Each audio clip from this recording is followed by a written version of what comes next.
shalom. Que Dieu vous bénisse, que sa grâce et sa faveur soient sur vous. Nous vous remercions pour votre partage, pour votre sens d'aimer notre passe. Merci pour tout, que Dieu vous récompense au nom puissant de Jésus-Christ de Nazareth. La Bible déclare que celui qui honore sera aussi honoré. Celui qui bénit Israël sera en retour béni.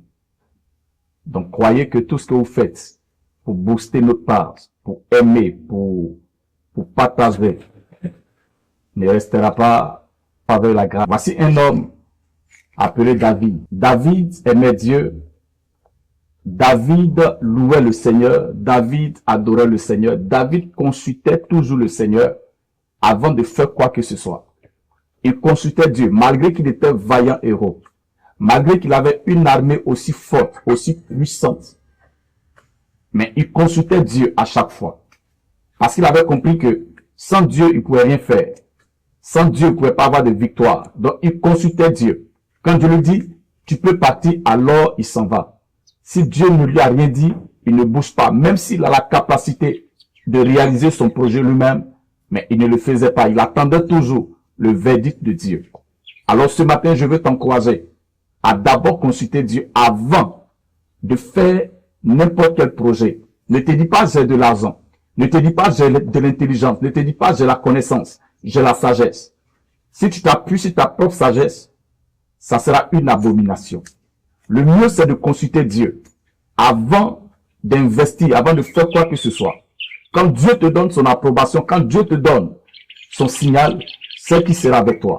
Quelles que soient les complications, quelles que soient les attaques, il sera avec toi. Parce que c'est lui qui t'a dit de faire telle chose. Quand Dieu te dit, c'est qu'il est avec toi. Mais quand Dieu t'a pas dit, et que toi-même tu te lèves pour faire, Dieu ne sera pas obligé de t'aider.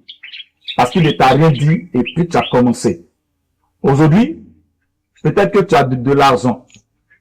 Donc tu comptes sur tes 1 million, tu comptes sur tes 2 millions. Tu investis dans un projet sans même consulter Dieu. Et quand ça tourne en rond, c'est là maintenant que tu commences à chercher Dieu. Mais laisse-moi te dire, Dieu n'est pas obligé de se révéler à toi parce qu'il ne se reconnaît pas dans ton affaire. Il ne se reconnaît pas dans ton projet. Donc, je veux t'encourager, t'exhorter à consulter Dieu avant toute chose. Consulte Dieu avant toute chose. Consulte-le. Si Dieu t'a donné son accord, dis-toi que tu réussiras. Mais si Dieu t'a rien dit, ne compte pas sur ta force. La Bible dit, ça ne sera pas, c'est pas par l'intelligence, ni par la puissance, mais c'est par le Saint-Esprit.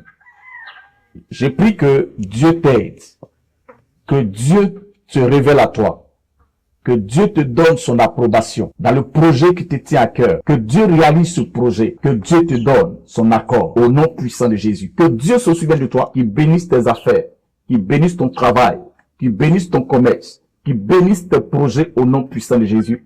Je prie que rien ne t'arrête, que Dieu soit avec toi, que Dieu tienne ta main pour te conduire, pour réussir ton projet au nom puissant et suprême de Jésus. Que Dieu bénisse ton projet, il bénisse ta vie, il bénisse ta maison, ta famille, tes enfants, au nom de Jésus-Christ.